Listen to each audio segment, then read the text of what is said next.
الحمد للہ وکفا وسلام علی عبادہ الذین اصطفى اما بعد فاعوذ باللہ من الشیطان الرجیم بسم اللہ الرحمن الرحیم قل هو اللہ احد اللہ الصمد لم یلد ولم یولد ولم یکن له کفوا احد صدق اللہ العظیم وقد قال النبی صلی اللہ علیہ وسلم من قال لا الہ الا اللہ دخل الجنہ وقد دعا النبی صلی اللہ علیہ وسلم اللہم انی اسألک ایمانا یباشر قلبی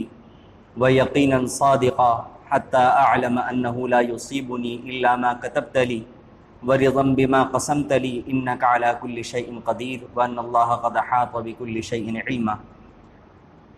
اللہم صل علی سیدنا محمد وعلى آل سیدنا محمد وبارک وسلم صلی اللہ علی النبی الامی صلی اللہ علی النبی الامی۔ واجب الاحترام بزرگوں، قابل قدر دینی ایمانی بھائیوں اور بہت ہی عزت و احترام کے مستحق دور بیٹھی سن رہی عزیز ترین ماں اور بہنوں، ایک سمجھدار انسان کے ذہن میں یہ سوال ضرور پیدا ہونا چاہیے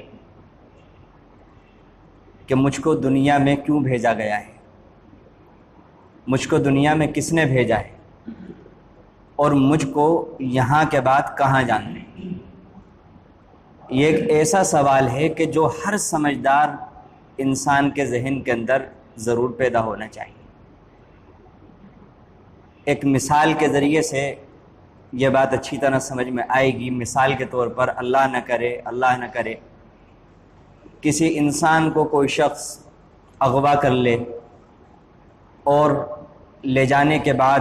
بے ہوش کر دے اور بے ہوش کر کے کسی جگہ پر لے جائے۔ لے جانے کے بعد جب اسے ہوش آئے اور وہ یہ دیکھے کہ میں اپنے گھر سے کہیں ایسی جگہ میں ہوں کہ جو جگہ غیر مانوس ہے اور جو لوگ میرے آس پاس ہیں وہ غیر مانوس ہے، اور حالات سے اسے اندازہ ہو کہ شاید مجھے کسی نے اغوا کر لیا ہے، تو کیا اس انسان کے ذہن کے اندر یہ سوال نہیں آئے گا؟ کیا وہ یہ سوال نہیں کرے گا کہ مجھے یہاں کون لایا ہے، مجھے یہاں کس مقصد کے لیے لایا گیا ہے، یہ لوگ مجھ سے کیا چاہتے ہیں؟ ظاہری سی بات ہے کہ جب اسے ہوش میں آئے گا تو وہ لوگ جو اسے اغوا کر کے لائے ہوں گے وہ اس سے اس کے اکاؤنٹ کی تفصیلات پوچھیں گے، اس کی پراپرٹی کی تفصیلات پوچھیں گے اور یہ چاہیں گے کہ اس کے ذریعے سے مال و دولت حاصل کریں۔ اب اگر اس کے برخلاف برابر کے کمرے میں اغوا کرنے والے کیمرے کی مدد سے اس شخص کو دیکھ رہے ہوں اور وہ شخص جیسے ہی ہوش میں آئے، ہوش میں آنے کے بعد وہ دیکھے کہ سامنے فریج رکھی ہوئی ہے، وہ فریج میں سے آئس کریم نکال کر کے کھانے لگے، کھانے پینے کی چیزیں کھانے لگے اور اس کے چہرے کے اوپر کسی قسم کی کوئی پریشانی کا آثار ظاہر نہ ہو، تو کیا وہ لوگ جو اغوا کر کے اسے لائے ہوں گے وہ یہ نہیں سمجھیں گے کہ آج ہم نے کسی پاگل شخص کو اغوا کر لیا ہے اور جس مقصد کے لیے ہم نے اغوا کیا تھا شاید وہ مقصد حاصل نہیں ہو سکے گا؟ تو بالکل اسی طرح جب ہم لوگوں نے دنیا کے اندر آنکھیں کھولی ہیں تو ہر سمجھدار انسان کے ذہن کے اندر یہ سوال پیدا ہونا چاہیے کہ مجھے یہاں کس نے بھیجا ہے، مجھے یہاں کیوں لایا گیا ہے، جس نے مجھے بھیجا ہے وہ مجھ سے کیا چاہتا ہے، اور یہاں سے جو میں دیکھتا ہوں کہ لوگ چلے جاتے ہیں ایک اپنا متعین وقت پورا کر کے، تو انہیں کہاں لے جایا جاتا ہے؟ ان سارے سوالات کا جواب لا الہ الا اللہ محمد الرسول اللہ ہے۔ آج کی اس مجلس میں صرف لا الہ الا اللہ کا مطلب بیان کروں گا، اور اگر زندگی رہی تو آئندہ ہفتے یا ایک دو ہفتے کے بعد محمد الرسول اللہ پر گفتگو کروں گا کہ یہ جو میں نے سوالات بیان کیے اور ایک مثال کے ذریعے سے اس کی وضاحت کی کہ یہ سوال ضروری ہیں، ان سارے سوالات کا جواب لا الہ الا اللہ کے ذریعے سے ہمیں ملتا ہے۔ لیکن بدقسمتی یہ ہے کہ آج ہمارے ذہنوں کے اندر اس قسم کے سنجیدہ سوال کبھی بھی پیدا نہیں ہوتے۔ جب بچپن کا وقت چل رہا ہے تو وہ تو بچپن کا وقت چل رہا ہے،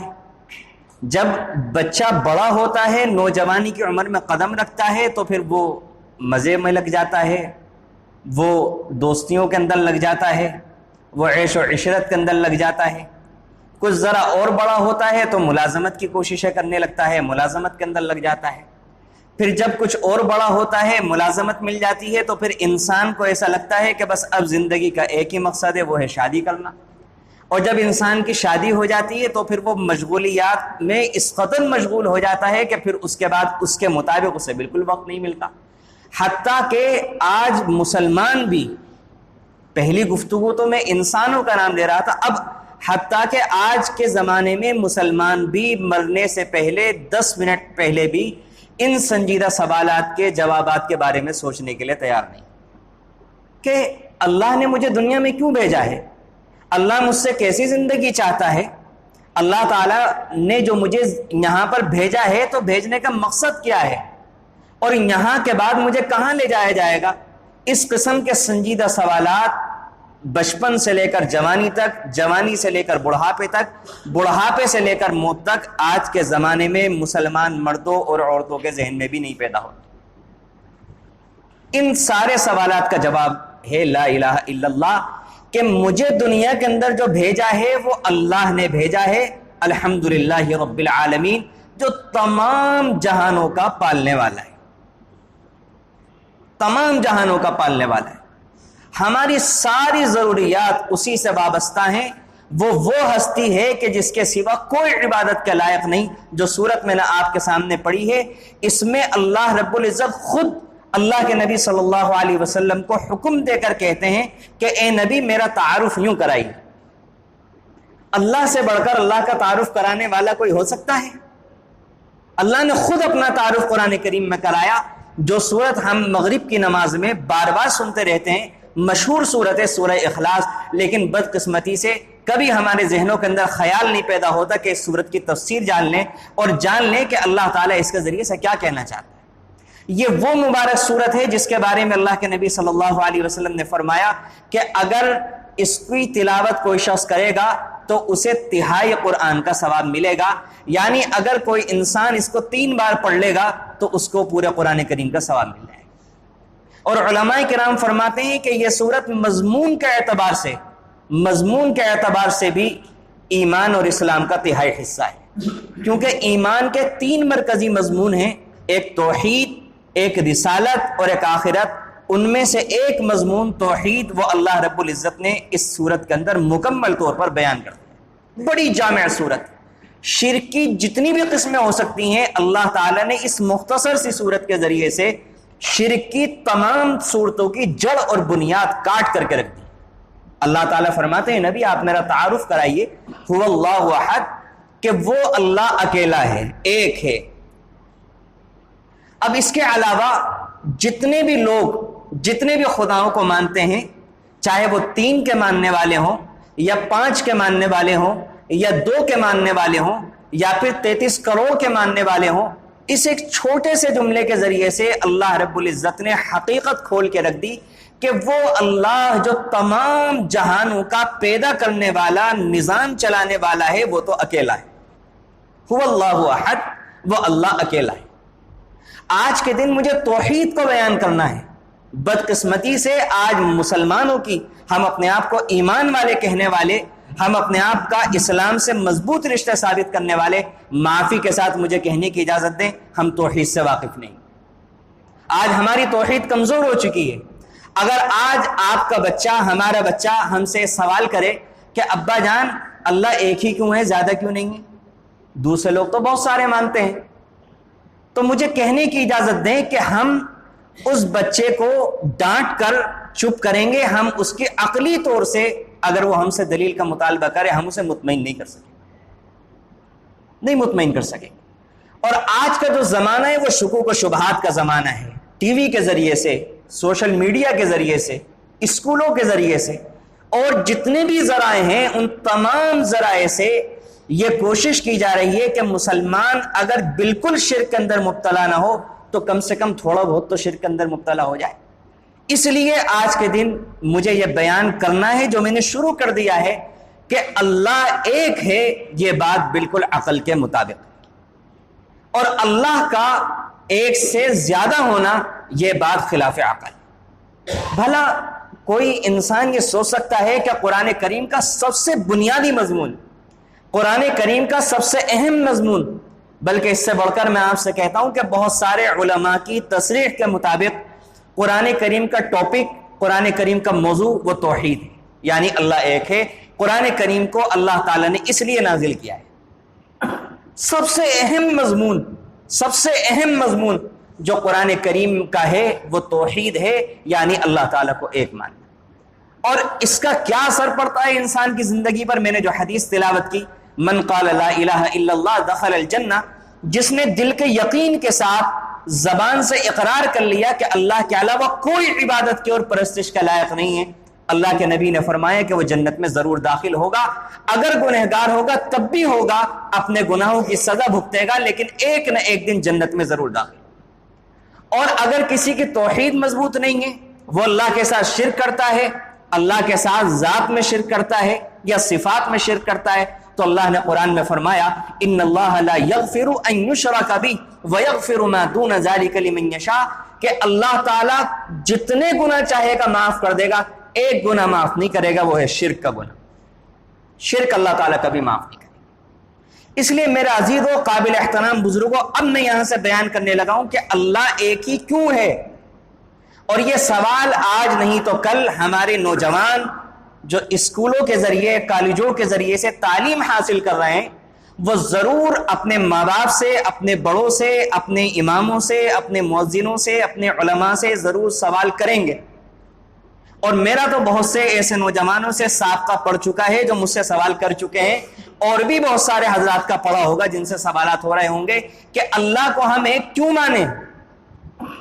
تو میرا عزیز و قابل احترام بزرگوں، یہ زمانہ وہ زمانہ نہیں ہے کہ اس سوال کے جواب میں آپ اپنے بچے کو ڈانٹ دیں کہ یہ کیسی کافرانہ باتیں کر رہا ہے۔ یہ زمانہ وہ زمانہ ہے کہ اگر آپ کو اس سوال کے جواب کا نہیں پتا تو آپ اس بچے کی رہنمائی کریں، اس بچے کو لے کر جائیں ایسے شخص کے پاس، ایسے عالم دین کے پاس جو اس کی رہنمائی کر سکتے ہوں، اور اس کے دل سے، دماغ سے شکوک و شبہات نکال کر اس کے دل و دماغ کو توحید کے اوپر مطمئن کر سکتے ہیں۔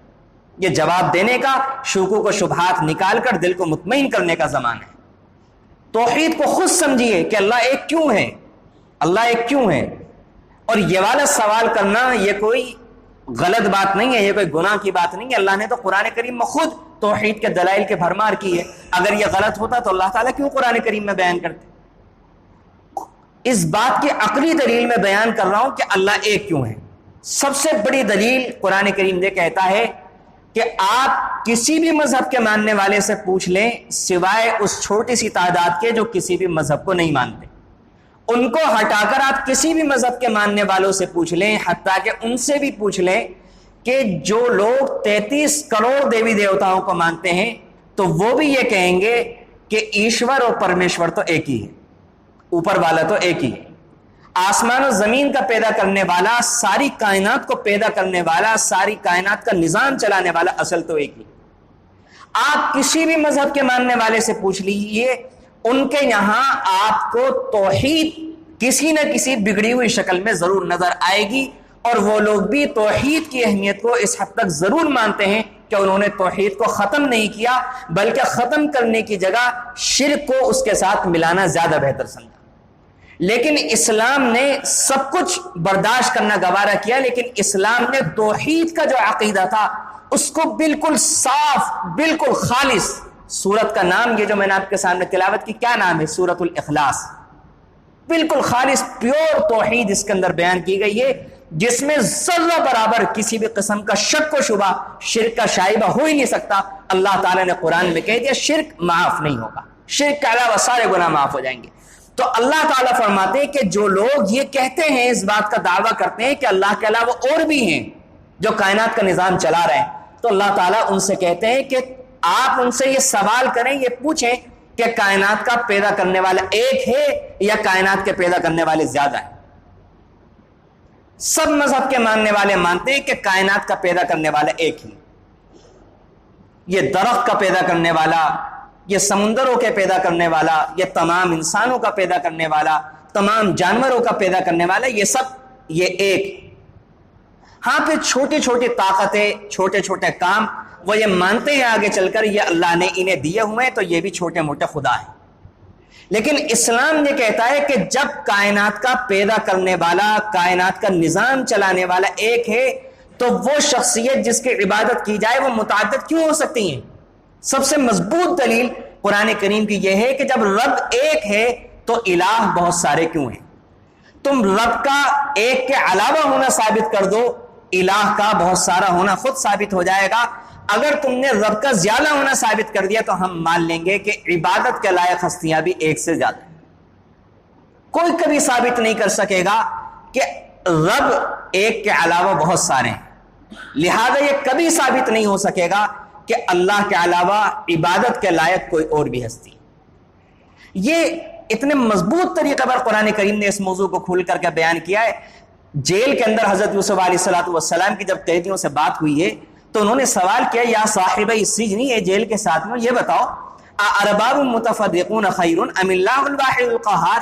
کہ ایک وہ خدا جو زبردست طریقے پر پوری کائنات کا نظام کنٹرول کر سکتا ہو، اس ایک خدا کو ماننا بہتر ہے یا پھر چند چھوٹے چھوٹے خداؤں کو ماننا بہتر ہے؟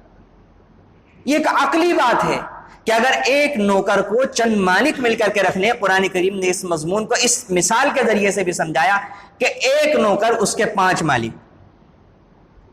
اب ایک وقت میں ایک مالک اس سے یہ کہتا ہے مجھے پانی پلاؤ، دوسرا مالک یہ کہتا ہے اسی وقت میں مجھے بازار سے سودا منگوانا ہے وہ لے کر کے آؤ، اور تیسرا مالک یہ کہتا ہے کہ میرے بچے کو اسکول سے لے کر کے آؤ، چوتھا مالک کہتا ہے فلاں کام کرو، پانچواں مالک کہتا ہے فلاں کام کرو۔ تو اب یہ جو نوکر ہے بیچارہ، یہ تو ایک کی بھی اطاعت نہیں کر سکے گا۔ تو بالکل اسی طرح ایک بندہ اگر اس کے کروڑوں معبود ہیں، اگر کروڑوں اس کے پیدا کرنے والے ہیں، کروڑوں لوگ اس کی ضرورتیں پوری کرنے والے ہیں، تو ایک دن کے اندر 24 گھنٹے کے اندر یہ کروڑوں دیوی دیوتاؤں کو کیسے خوش کرے گا؟ یہ زیادہ بہتر ہے، یہ اس کے مقابلے میں یہ ماننا زیادہ بہتر ہے کہ جب ساری کائنات کا پیدا کرنے والا، ساری کائنات کا نظام چلانے والا ایک ہے، تو جس کی میں بندگی کر رہا ہوں، جس کی میں عبادت کر رہا ہوں، وہ بھی ایک ہی ہے، تاکہ انسان ایک کی بات کو آسانی کے ساتھ مان سکتا ہے کہ بس جب میرا معبود ایک ہے تو میں اسی کی بات مانوں گا۔ اور بھی متعدد طریقوں پر مختلف طریقوں پر قرآن کریم نے باتیں بیان کی ہیں۔ یا ایھا الناس ضرب مثل فاستمعوا له، اے لوگو ایک مثال بیان کی جا رہی ہے، اس کو غور سے سنو۔ ان الذین تدعون من دون اللہ، جو لوگ اللہ کے علاوہ کسی اور کو معبود ہونے کی حیثیت سے پکارتے ہیں، لن یخلقوا ذبابا، وہ سارے مل کر کے بھی ایک مکھی پیدا نہیں کر سکتے، ولو اجتمعوا له، اگر وہ مکھی پیدا کرنے کے لیے سب جمع ہو جائیں، تم ان سے دعائیں کر لو کہ یہ والی مکھی تو اللہ تعالیٰ نے پیدا کر رکھی ہے، تم دوسرے طریقے پر پیدا کر کے دکھا دو، نہیں پیدا کر سکیں گے۔ آگے اللہ دیکھیں کیسی زبردست مثال دیتے ہیں، کتنی آسان کر کے مثال دیتے ہیں، عقلی دلیل۔ وَإِن يَسْلُبْهُمُ الذُّبَابُ شَيْئًا، کہ تم معبودان باطلہ کو، اسی کے اندر وہ مسلمان بھی غور کر لیں جو قبروں کے اوپر جا کر کے چادریں چڑھاتے ہیں، جو قبروں پہ چڑھاوے چڑھاتے ہیں، اللہ فرماتے ہیں مَن يَسْلُبْهُمُ الذُّبَابُ شَيْئًا، کہ تم نے جو چڑھاوا چڑھایا ہے، اگر وہ کھانے پینے کی چیز ہے، اس کھانے پینے کی چیز میں سے مکھی چھین کر لے جائے، لا يستنقذوه من، تو یہ تو بیچارے اتنے کمزور ہیں، مکھی سے اپنا حق چھین نہیں سکتے۔ اتنا کھول کر اللہ تعالیٰ نے قرآن کریم کے اندر عقلی دلائل بیان کیے ہیں اس بات کے اوپر کہ اللہ ایک۔ آج ہمارے بھائیوں کو، ہماری بہنوں کو اسکولوں میں، کالجوں میں، فلموں کے ذریعے سے، سوشل میڈیا کے ذریعے سے، ٹی وی ڈیبیٹس کے ذریعے سے شکوک و شبہات کے اندر مبتلا کیا جا رہا ہے کہ اللہ ایک ہی کیسے ہو سکتا ہے، اللہ ایک ہی کیسے ہو سکتا ہے، اللہ تعالیٰ ایک ہے۔ یہ بات بالکل عقل کے مطابق ہے۔ اس کے اور دلائل میں آپ کے سامنے بیان کرتا ہوں۔ قرآن کریم کہتا ہے لو کان فیہما آلہۃ الا اللہ لفسدتا، کہ اگر اس کائنات میں اور آسمان میں، زمین و آسمان میں ایک کے علاوہ اور بہت سارے خدا ہوتے تو اللہ تعالیٰ کہتا ہے کہ کائنات کا نظام چل نہیں سکتا تھا، یہ درم برم ہو جاتا۔ کیسے؟ بالکل اسی طرح جس طرح ایک صوبے کے 2 چیف منسٹر نہیں ہو سکتے، ایک ملک کے 2 وزیر اعظم نہیں ہو سکتے. ایک وزیر اعظم کہے گا میں یہ والے بل پاس کرتا ہوں, دوسرا اس کو ریجیکٹ کر دے گا. ایک یہ کہے گا میں یہ کام کروں گا, دوسرا اس کو منع کر دے گا. جب ایک چھوٹے سے نظام کے اندر 2 لوگوں کو برابر کا اختیار نہیں دیا جا سکتا, تو اتنے بڑے نظام کے اندر آج تک یہ کیسے ممکن تھا کہ ہزاروں لاکھوں سال سے سورج ایک ہی ٹائم پر نکلتا ہے؟ دوسرا خدا کبھی کیوں نہیں کہتا کہ آج میں اپنی پاور دکھاؤں گا, آج میں صبح کی جگہ آج رات میں نکالوں گا, آج بارش آسمان کی جگہ میں زمین سے برساؤں گا؟ اب بہت زمانہ ہو گیا قانون سے سنتے سنتے لوگوں کو, اب ترقی کا زمانہ ہے, سائنس اور ٹیکنالوجی کا زمانہ ہے. اب میں یہ والا نظام لے کر کے آؤں گا کہ کان کی جگہ لوگ پیروں سے سنیں گے اور کانوں سے چلیں گے. یہ والا نظام بہت پرانا ہو گیا. یہ کیا چیزیں ہیں؟ کیا اتنے ہزاروں لاکھوں سال تک اتفاق اتنے کروڑوں لوگوں کے اندر ممکن ہے؟ عقل ماننے کے لیے تیار ہی نہیں ہے. اسی کو اللہ تعالیٰ نے فرمایا قل هو اللہ احد, اے نبی آپ میرا تعارف کرائیے کہ اللہ ایک ہے, اکیلا ہے, بالکل اکیلا ہے, ذات میں بھی اکیلا, صفات میں بھی اکیلا, اختیارات میں بھی اکیلا. اللہ لا الہ الا هو الحی القیوم, اللہ تعالیٰ زندہ ہے, قیوم, وہ خود قائم ہے. لا تأخذہ سنۃ ولا نوم, اس کو کبھی نیند نہیں آتی, اس کو کبھی اونگ نہیں آتی. یہ اللہ تعالیٰ اسی لیے بیان کر رہا ہے کیونکہ انسان نے جب خدا کو نبی کی تعلیم کے بجائے اپنی عقل کے ذریعے سے سمجھنے کی کوشش کی, تو اس نے اللہ کے وجود کو سمجھنے کے لیے بادشاہوں کا کردار گھڑ لیا.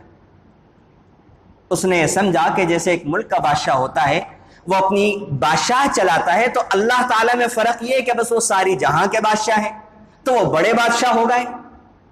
اب انہوں نے یہ سوچا کہ اتنی بڑی کائنات کو اور ان کی دعاؤں کو سننے کے لیے 2 کان تو کافی نہیں ہو سکتے,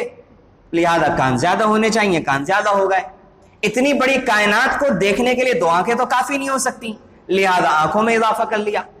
تو جب نبی کی تعلیم کے بغیر لوگوں نے خدا کے وجود کو سمجھنے کی کوشش کی, تو انہوں نے اللہ کے بارے میں ایک بڑے بادشاہ کا خیال کیا, اس سے بڑھ کر وہ اللہ کو نہیں سمجھ سکے. اس لیے قرآن کریم میں اللہ تعالیٰ نے بیان کیا تم اپنی طرح مجھے کیوں سمجھتے ہو؟ مجھے نہ نیند آتی ہے نہ اونگ آتی ہے, میں ہمیشہ زندہ ہوں, میں قیوم ہوں, لہو ما فی السماوات و ما فی الارض. مجھے انسانوں سے, مجھے پیدا ہوئے ہوئے لوگوں کو اپنے خدائی میں شریک کرنے کی کیا ضرورت ہے؟ میں تو آسمان و زمین کا مالک ہوں, ہر چیز میری مملوک ہے, ہر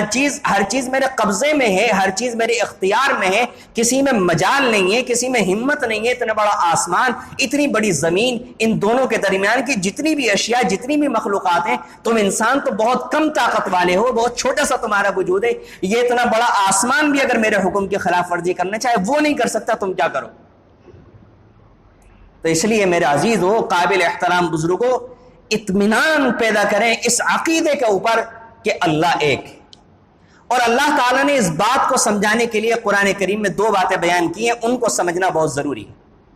ایک ہے اللہ تعالیٰ کی طاقت, اللہ کی قدرت, اور ایک ہے اللہ تعالیٰ کا دنیا کو کنٹرول کرنے کا, دنیا کو چلانے کا نظام و سسٹم. اللہ تعالیٰ نے نبیوں کے اور ان کی قوموں کے جتنے بھی واقعات کروا کے دکھائے ہیں,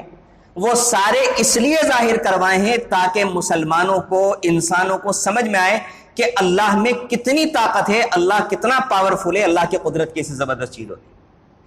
فرعون کا واقعہ قرآن کریم بیان کرتا ہے.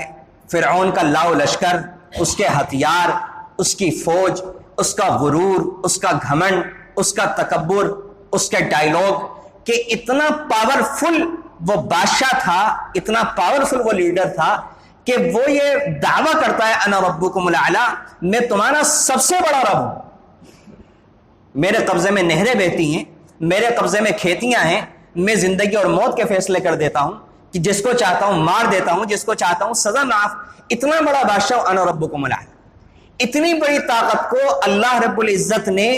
وقت کے نبی موسیٰ علیہ السلام کے ذریعے سے, جن کے پاس نہ کوئی ہتھیار ہے نہ ان کے مقابلے میں فوجی قوت ہے, اپنی قدرت کے اظہار کے لیے اللہ رب العزت یہ کرواتے ہیں کہ موسیٰ علیہ السلام سے کہتے ہیں کہ موسیٰ اپنی قوم کو لے کر چلو. موسیٰ علیہ السلام لے کر چلتے ہیں, پیچھے سے فرعون کی قوم آتی ہے. فرعون کو نہیں پتا کہ وہ مارنے جا رہا ہے یا مرنے جا رہا ہے، فرعون تو یہ سوچتا ہے کہ بنی اسرائیل کو میں نے اب پکڑا اور پہلے سے زیادہ ظلم کروں گا، ابھی یہ جانے کا خواب دیکھ رہے ہیں، ابھی تو سینکڑوں ہزاروں سال ان کو کہیں نہیں جانے دیں گے اور نسلم بعد نسل ان کے اولادوں سے غلامیاں کروائیں گے۔ اس کے خواب و خیال میں بھی نہیں تھا کہ 5 منٹ میں میری ساری قوم، میرا لاؤ لشکر، میری حکومت، جس تخت کو میں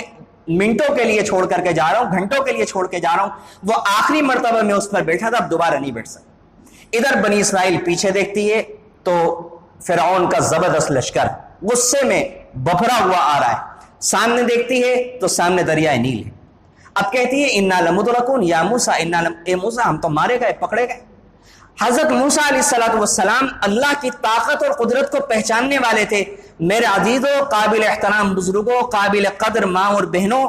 ہمیں خود اللہ کی طاقت اور قدرت کو سمجھنا ہے اور آج کے زمانے میں اپنے بچوں کی گھٹی کے اندر، اپنے بچوں کے دل و دماغ کے اندر اللہ کی طاقت اور قدرت کو سمجھانا ہے۔ اللہ کی طاقت اور قدرت کے چرچے ہمارے ممبروں سے، ہماری مجلسوں میں، ہماری محفلوں میں، ہمارے گھروں میں ہونے چاہیے۔ آج بدقسمتی سے ہر جگہ گھروں کے اندر میڈیا کے ذریعے سے، ٹی وی ڈیبیٹس کے ذریعے سے غیر اللہ کی طاقت کے چرچے ہو رہے ہیں۔ ہمارے گھروں میں، ہم مسلمانوں کے گھروں میں اللہ کی طاقت کے چرچے بند ہو گئے۔ عجیب مرعوبیت ہے کہ اللہ کی طاقت کے چرچے کے بجائے غیر اللہ کی طاقت کے چرچے ہو رہے ہیں۔ اس مرعوبیت کو ختم کرنے کی ضرورت ہے، اس واقعے کو سامنے رکھ کر کہ اللہ کے نبی، اللہ کے پیغمبر موسیٰ علیہ السلام کہتے ہیں کلا ان معی ربی، ہرگز نہیں، میرا رب میرے ساتھ۔ آج ہم مسلمانوں کا مقابلہ وقت کے فرعون سے ہے۔ آج فرعونی نظام بالکل کھل کر سامنے آ چکا ہے، بالکل کھل کر فرعونی نظام سامنے آ چکا ہے۔ اور یہاں رک کر اپنے عزیزوں کو میں بتاتا چلوں کہ فرعون کسی شخصیت کا نام نہیں ہے، فرعون کیریکٹر کا نام ہے، نمرود کیریکٹر کا نام ہے۔ ہر زمانے میں فرعون ہوتا ہے، ہر زمانے میں نمرود جیسا ڈکٹیٹر ہوتا ہے، ہر زمانے میں حامان ہوتا ہے، ہر زمانے میں قارون ہوتا ہے، ہر زمانے میں ابی ابن خلف ہوتا ہے۔ ہمارے زمانے میں بھی ہے، پچھلے زمانے میں بھی تھا، آئندہ زمانوں میں بھی ہوگا۔ اور یہ اللہ کا نظام ہے کہ اللہ تعالیٰ اپنی قدرت کا اظہار کرنے کے لیے ہمیشہ مسلمانوں کے مقابلے میں شیطانی فرعونی طاقتوں کو کھڑا کرتے ہیں، تبھی تو اللہ کی قدرت کا اظہار ہوگا۔ اگر سامنے کوئی طاقت ہی نہ ہو، اگر اللہ تعالیٰ شیطان کی طاقت پیدا نہ کرتے، کیسے آزمائش ہوتی یہ مسلمان ہے، کیسے آزمائش ہوتی یہ اللہ سے محبت کرنے والا ہے۔ اگر شیطان کی طاقت نہ ہوتی ہر بندہ نمازی ہو جاتا۔ شیطان کا مقابلہ کر کے نمازی بنے گا، تب وہ بندہ ثابت کرے گا کہ اللہ میں آپ کی پارٹی کا آدمی ہوں، میں شیطان کی پارٹی کا آدمی نہیں ہوں۔ اسی طرح اللہ تعالیٰ ہر زمانے میں فرعونی طاقتوں کو مہلت دیتے ہیں، ان کو کھڑا کرتے ہیں نبیوں کے لیے، اور ان کے دین کے مقابلے میں، مد مقابل میں فرعون اپنی پوری طاقت کے ساتھ آتا ہے۔ اور یہ جو طاقت دکھانے کا وقت ہوتا ہے، یہ جو طاقتوں کی نمائش کا وقت ہوتا ہے، اس وقت ایمان والوں کی آزمائش ہوتی ہے۔ فرعونی طاقتوں کے ابھرے بغیر کسی کے ایمان کی آزمائش نہیں ہوتی۔ اور یاد رکھیں، آزمائش کے بغیر کسی کا ایمان معتبر بھی نہیں ہوتا۔ یہ جو اللہ نے فرعونی طاقتیں لائے ہیں نا ہمارے ملک میں بھی، پوری دنیا میں مسلمانوں کے سامنے اس وقت جو فرعونی طاقت ہے، آپ انہیں کچھ بھی نام دے لیں، فرعونی طاقتیں یہ اللہ تعالیٰ اسی لیے لائے ہیں۔ آپ نے دیکھا ہوگا کہ برسات سے پہلے بڑی زبردست گھمس والی گرمی ہوتی ہے، چیٹیاں کاٹنے لگتی ہیں، کھجلی ہونے لگتی ہے۔ یہ اس بات کی علامت ہوتی ہے کہ اب گرمی انتہا کو پہنچ گئی، برسات ہونے والی ہے، اب بارش برسنے والی ہے۔ بالکل اس وقت جو اسلام پر اور مسلمانوں کے اوپر چاروں طرف سے جو یلغار ہو رہی ہے دشمنان اسلام کی، دشمنان اسلام شیاطین الانس والجن، پھر دوہرا رہا ہوں اپنے جملے کو، انسان اور جنات دونوں کے شیاطین اس وقت اللہ کے نبی صلی اللہ علیہ وسلم کے دین کو مٹانے کے لیے، اللہ کے نبی صلی اللہ علیہ وسلم کے امتیوں سے ان کا ایمان چھیننے کے لیے کمر بستہ ہو چکے ہیں، تجوریوں کے منہ کھول دیے ہیں، محاذ کھول دیے، اپنے جان مال، اپنی دماغی دلی ہر طرح کی طاقت، ہر طرح کا اثر و رسوخ سب اس بات پر متحد ہو کر انہوں نے لگا دیے کہ کسی طرح مسلمانوں سے ایمان چھین لیں، اگر چھین نہیں سکتے تو کمزور کر دیں۔ تو میرے عزیزوں، قابل احترام بزرگوں، یہ والا وقت جو ہے یہ استقامت دکھانے کا وقت ہے، اس بات کا یقین اور اطمینان حاصل کرنے کا وقت ہے۔ کلا ان معی ربی، ہرگز نہیں، کچھ نہیں ہوگا انشاءاللہ، ان معی ربی سیہدین، ہمارا پروردگار ہمارے ساتھ ہے، ان قریب وہ ہمارے لیے راستہ نکالے گا، لیکن شرط یہ ہے کہ ہم دین پر عمل کرنے والے بنیں۔ ہم دین پر عمل کرنے والے بنیں، اپنی طرف سے ہم شرائط پورے کریں۔ اللہ نے دروازہ نہیں بند کیا، پہلے ہم اپنی اصلاح کریں، اللہ کی طرف سے مدد بعد میں اترے گی۔ انسان، یہ جو توکل کے الفاظ حدیث کے اندر آتے ہیں، توکل کیا ہے؟ توکل یہ ہے کہ اللہ کی سنت، اللہ کی قدرت، اللہ کا جو نظام ہے کائنات کو چلانے کا، اس نظام کے مطابق اسباب اختیار کر کے اللہ کی قدرت پر بھروسہ کر لینا، یہ توکل کہلاتا ہے۔ آج ہم مسلمان اسباب اختیار کرے بغیر یہ چاہتے ہیں کہ اللہ کی طرف سے مدد آ جائے، قوت آ جائے، اللہ کی طرف سے فتوحات ہو جائے، یہ نہیں ہونے والا، یہ نہیں ہونے والا۔ اللہ کی مدد آنے سے پہلے آزمائش والے مرحلے سے ضرور گزرنا پڑتا ہے۔ مجھے اور بھی باتیں بیان کرنی تھی، وقت ہو گیا۔ آخری بات بیان کر کے اپنی بات کو مکمل کرتا ہوں کہ آج ہم مسلمان یہ چاہتے ہیں کہ ہم اپنی مستیوں میں مگن رہیں، ہم سارے مزے کرتے رہیں، ہم ٹی وی بھی دیکھتے رہیں، ہم ناچ گانے بھی کرتے رہیں، ہم جھوٹ بھی بولتے رہیں، ہم سودی کاروبار بھی کرتے رہیں،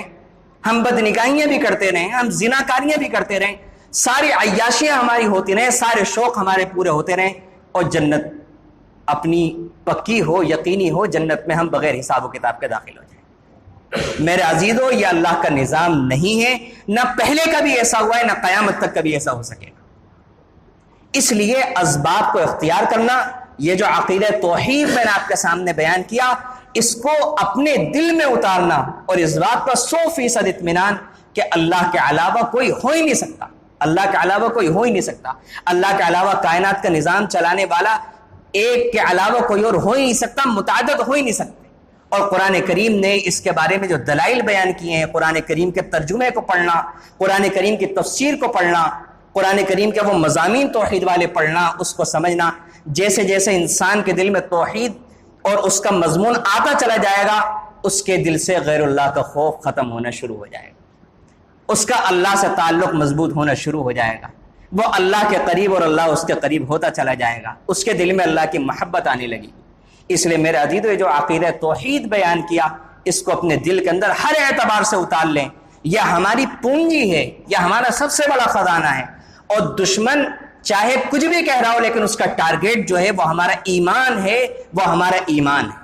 آج ہمارے پاس کچھ بھی نہیں ہے ایمان کے سوا، اور اگر یہ ایمان ہم سے رخصت ہو گیا تو ہمارے پاس کچھ بھی نہیں بچ سکے گا۔ تو یہ میں نے مختصراً بیان کیا کہ لا الہ الا اللہ کا کیا مطلب ہے، کہ انسان اللہ کی طاقت، اللہ کی قدرت کو پہچانے، اللہ تعالیٰ دنیا کے نظام و سسٹم کو کس طریقے پر چلاتے ہیں، انسان اس کو سمجھے، اور اس کی روشنی میں پھر یہ سمجھے کہ اللہ نے مجھے کیوں بھیجا ہے، اللہ تعالیٰ مجھ سے کیسی زندگی گزروانا چاہتے ہیں، اور یہاں سے مجھے کہاں جانا ہے۔